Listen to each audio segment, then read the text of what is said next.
In this film, I finally talk to yoga teacher Suzy Bolt, who's put together a rest, repair, and recover program specifically for long haulers, which has had rave reviews from everybody I've spoken to about it. So let's dive in. Hi, Suzy. Thanks so much for joining me. You're welcome. I was wondering if we could just start by, if you could just tell me what prompted you to start sort of designing and offering classes for people who are suffering with long COVID. Hi, Jez. Yes. Okay. So, like you, I was a March 2020 early adopter. And as like many, when I came out of, my final worst crash moment that put me into A&E, and I came away thinking, right, there's nothing that they can help me with, but what do I know? I'm a yoga teacher of, over 2 decades, and I've had counseling training. I'm an NLP coach. It's my bag, the nervous system. And what I felt like inside was my nervous system was absolutely shot all over the place. And, I couldn't sleep. I couldn't eat.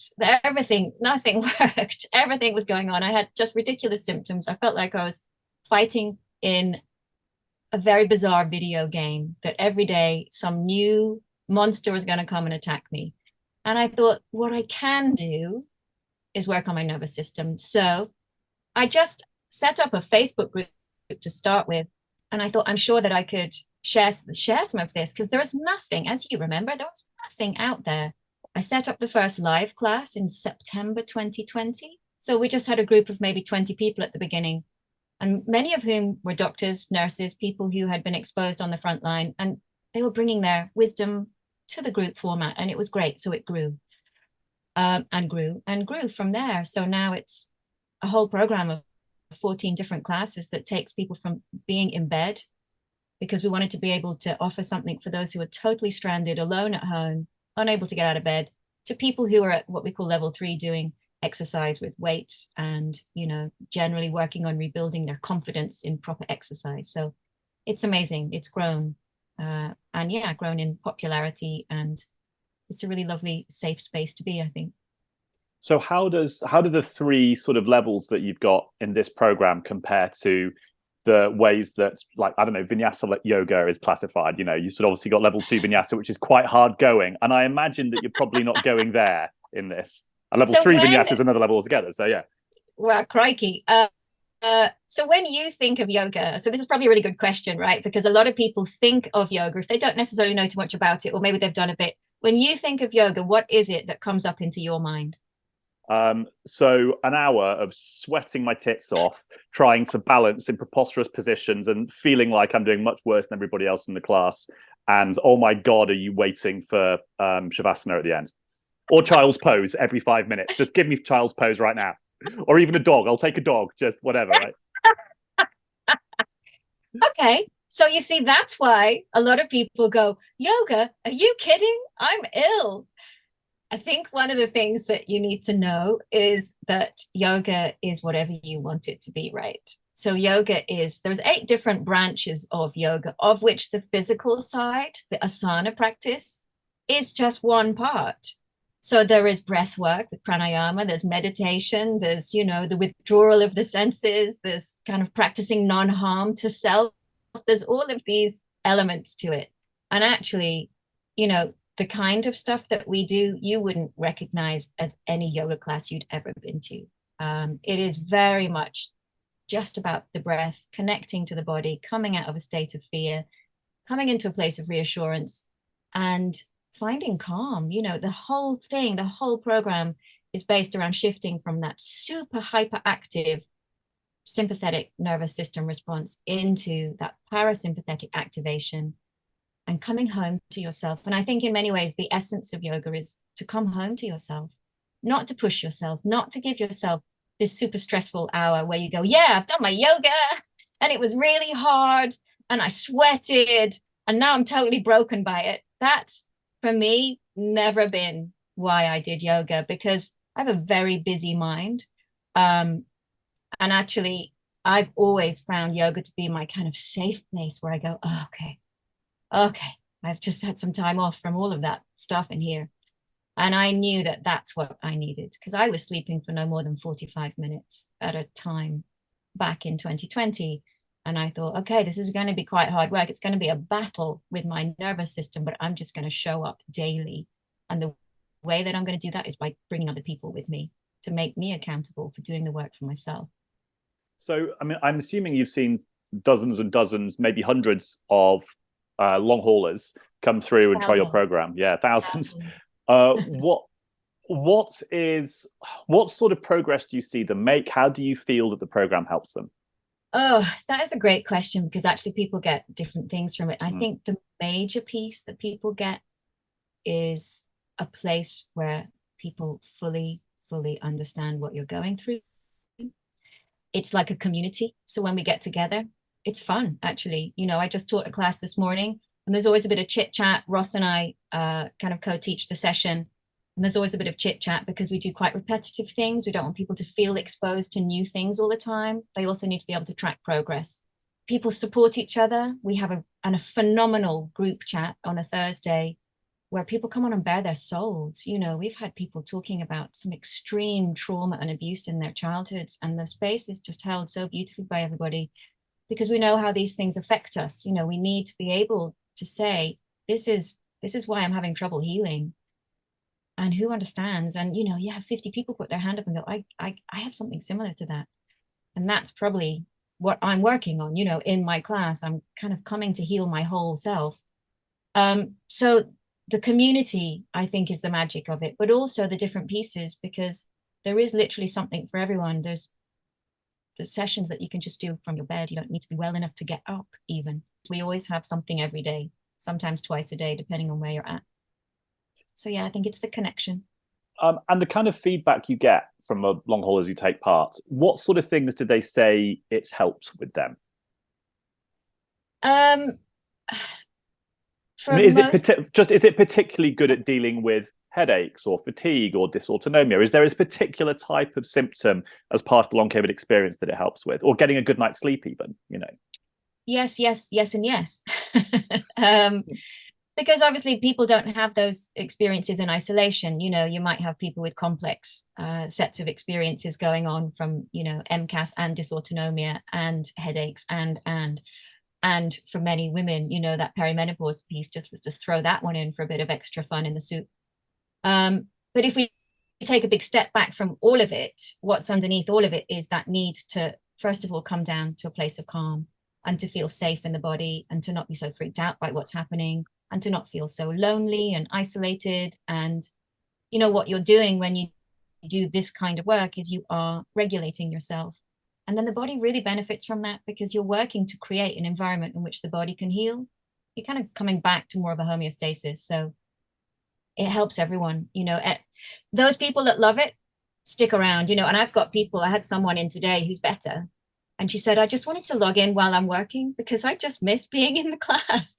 So she's writing a book, you know, and she's like, I have you on in the background as my radio. We're just gonna work, and I don't want to miss it, because it's so beautiful, that connection, particularly for those who show up live. I think they really feel seen. I think when you're alone on your own at home a lot, if your life has gone on without you and you're stuck in your bed and you can't be you, you need to find somewhere where you can be you. I think it's really important. And just practically, how many classes are offered a day? What sort of times are they? Can you watch them on catch up? This sort of thing. We have classes throughout the day, and it will depend on what level you're at. So we have, you know, some classes which are specifically for level 3+. So people who are getting back into doing a Pilates class, getting back into something more like a regular yoga class. Never anything quite like your vinyasa. That's not on my drawing board. But, you know, there's a lot of classes. There's something every day at what we call level 0. So we have 2 amazing breathe classes. We have a yoga nidra. We have the 2 rest, repair, recover classes. We have mindfulness meditation. So all of those are for someone who is really, really in a deep crash. And if they can just log on and listen, they're going to benefit. They don't even need to look, because I'm aware some people have screen sensitivity. And the timings are, you know, throughout the day, never early. We do have a yoga for deep sleep that's 8 to 9, and I get some people in the States logging on and doing that as their kind of 1 p.m. lunchtime rest class. So that's kind of nice, you know. We get people from all over the world. It doesn't really matter, as long as if you want to show up live, you can do any of the classes at any point in your day. And is there anything of the people you've seen who've got better or have done particularly well? Is there a common theme about what else they might have been doing in their lives or the other changes they might have made? What kind of people seem to respond particularly well? Or is there a piece of the puzzle perhaps connected to this that you might have an insight into? One of the pieces that I talk a lot about is your kind of drivers. So, what pushes you to do what you do and how you do it, right? And I can see a little smile on your face there. I think, a lot of people try very, very hard to recover. They try really hard and they're out there looking for that silver bullet or the next piece of research or the next solution or, and that creates a constant state of sort of yearning. And actually in that is an activation of the sympathetic. So if you're constantly going, okay, maybe this, maybe I'm going to get on a plane and go here, maybe I'm going to take this trial, maybe I'm, literally in my talking about it, it makes me feel stressed. So there is something in yoga, the kind of the piece that I talk a lot about is the active santosha, which is coming into just a sense of acceptance of where you are right now. And that's hard for a lot of people, especially if some of your main drivers in life are achievement drivers or perfectionist drivers or people pleaser drivers, right? You're pushing at those boundaries, right? All the time. So actually, if you can get your head around the most important thing that you could do for yourself is to fall in love with looking after yourself, you are going to make gains. And actually, for those people that really connect with that idea and run with it, they get there. They get there. And I've seen some people do the slowest journey. And they've got there, and I see others coming in and they're like, oh my God, I get it. I need to let go of all of this thing that I was trying to push and fight and give me the answers. And I just need to come back to myself and go, actually, I've never looked after myself. My idea of self-care was a glass of wine or 3 on a Friday night, If that's your idea of self-care and a really hardcore yoga class on Saturday and, and then going for a 20-mile run, the body can do that for a while, but at some point it will go, enough already. You're a bit hard on me. You're a bit mean to me. When are you going to be kind? And then you add in grief from life, grief goes on. We have trauma, we have stress with jobs, we have all sorts of things going on. It's like the nervous system is a tank and it just gets fuller and fuller and fuller. And there's a certain point where it just goes, okay, I'm done with you. And it interests me that it's happening to a lot of people, in that 40 plus bracket. There's a lot going on. Obviously not everyone is in that bracket, and there's lots of different stories that bring people into this journey, but there's a lot of people who are dealing with some of the biggest stress in their life with their careers. They're trying hard. Maybe they're dealing with parents that aren't well. Maybe they've got kids. Maybe they've got relationships that are having a hard time. Maybe they've lost a friend to cancer. Whatever it is that's going on, it's all going on internally as well. It doesn't just happen up here. All of this is connected. So we do need, even if it doesn't change your symptoms straight away, we do need to come to a place of going, I need to learn how to look after myself properly for maybe the first time in my life, and change the narrative from looking after myself being going for a 20-mile run, and that's the only thing I do, to kind of looking after the mind body bit, like how am I? Like if I ask my heart, how are you? What do you need? It might tell you a different story to what your glutes are telling you or your hamstrings need. Do you see what I mean?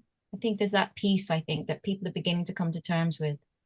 Yeah, I'm completely on the same page. And I think there's one of the sort of the really difficult contradictions in recovering from long COVID is trying to get to a place where you accept the condition, but that doesn't mean that you give up hope of recovery. That doesn't mean that you're saying, I accept that I'm going to be ill for the rest of my life, but I accept I'm here now, and this is that's a challenging thing to do, because it's natural to fight the illness when you first get ill because you're trying to get back to where you were. But after a certain amount of time, you kind of have to stop fighting, and you have to be able to say, okay, like you say, calm down, accept this. Now, what can I do? How can I rebuild a direction forwards that isn't maybe just trying to press rewind to get back to a place I can no longer get to?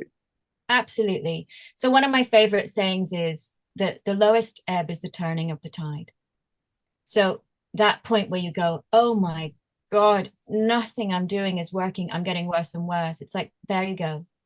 Everything that you knew before about getting better, you've thrown at it. It doesn't work. It doesn't work for this. You can't take a Lemsip and get over this.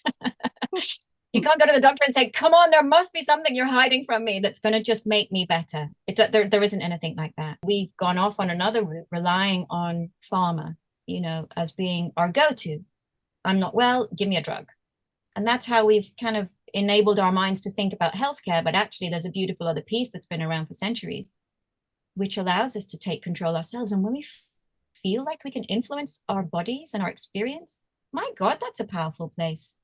So I knew there was never a point where I was in despair in my own recovery. There was never a point. Even when I walked out of hospital that time and they told me, you look fine, as in, your tests are all fine. And I was the most ill I'd ever been in my life. I kind of went, okay, right. I know what I need to do. And yeah, of course, there were highs and lows, and there were relapses, and there were tears, and kind of, oh my God, this is hard. But there was never a point where I didn't believe I was going to come back to me. And, I would say it took me a year, start to finish, to get there. Keep going. Slow. It's like the hare and the tortoise. I always say it's the hare and the tortoise. We're all being the tortoise. There's no rush. There's no rush. Let's just get it right. A huge thank you to Suzy for taking the time to talk to me.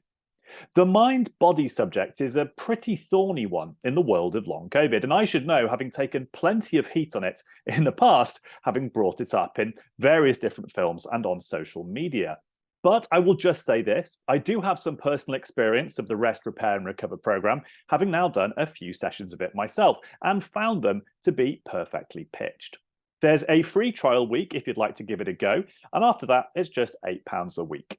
So if it sounds like your bag, why not give it a whirl? And if not, well, I hope there's something else in this film that you can perhaps take into your daily routine or recovery that helps make a difference for you. Look after yourselves. Until next time.